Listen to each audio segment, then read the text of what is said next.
Bom, eu sou filho da guerra, meu pai era um soldado, um sargento da Força Expedicionária Brasileira que casou com uma mulher italiana de Pistoia e houve 58 casamentos, todo mundo trouxe a esposa para cá. Meu pai, pelo contrário, foi designado como guardião do cemitério, que depois virou monumento após o trasladado dos mortos para o Rio de Janeiro, e praticamente viveu lá. Eu nasci lá em 59 e vivi a vida inteira lá e me criei na sombra daquele monumento lá de Pistoia. Então, por isso, quando meu pai faleceu, eu me dispus a dar continuidade à missão dele. Já tive esse privilégio de receber veteranos e levá-los na área onde eles lutaram, onde eles passaram por aqueles apertos da guerra, e foi uma experiência muito interessante porque eles não sabiam mais os lugares, mas eu os levava lá e eles assim soltavam os contos dos momentos cruéis da guerra, também dos momentos amenos que se davam com a população italiana. Os aliados, de forma geral, são conhecidos os americanos e os ingleses, e os brasileiros assim estavam incluídos na Quinta Armada, então faziam parte, digamos assim, dos americanos, e afinal das contas americanos somos, mas somos do sul da América do Sul.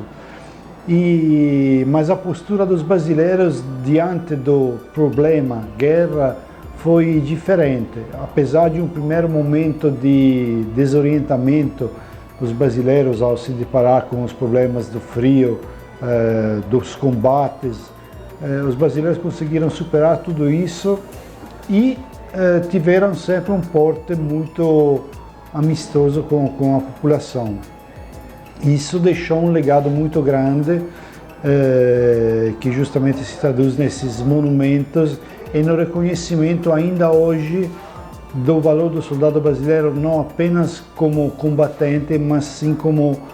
ser humano, e pela humanidade que conseguiu levar naquele cenário dramático que era a guerra. O conto de todas as pessoas que eu entrevistei ao longo da minha vida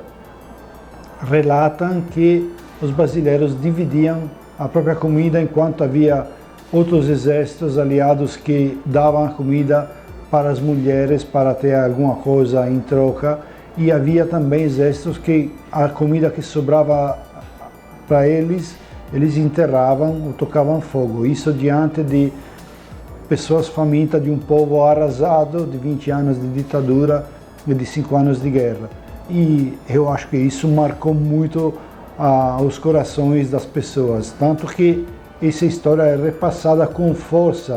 força da emoção que isso provoca às novas gerações que ainda hoje lembram dos brasileiros como os verdadeiros libertadores. Eu acho que primeiro o brasileiro, para valorizar a história, deveria conhecer a história, porque não conhecendo não pode se valorizar um argumento, um assunto. E essa coisa do desreconhecimento dos governos que se sucederam ao longo desses 75 anos aqui no Brasil é uma coisa que me deixa muito sentido, porque o valor dos brasileiros foi bem evidente lá na Itália, mas os nossos governantes sempre viraram a cara do outro lado, como se fosse uma falta de vontade de reconhecimento do valor dos pacinhos brasileiros, dos soldados brasileiros. Isso eu acho que tem a ver com alguns direitos que eles tinham que nunca foram amparados, algumas coisas sim, falta de atendimento em hospitais, até hospitais militares que se recusam de atender veteranos da Segunda Guerra Mundial. Isso é um absurdo, porque eles deram o que de melhor tinham, então os melhores anos da vida. Alguns perderam até a vida lá na Itália, 465 dos 25 mil que eram soldados pereceram lá, e isso deveria ser reconhecido pelos nossos governos, que infelizmente até hoje, pelo menos, não deram nenhum sinal de sensibilidade nesse sentido.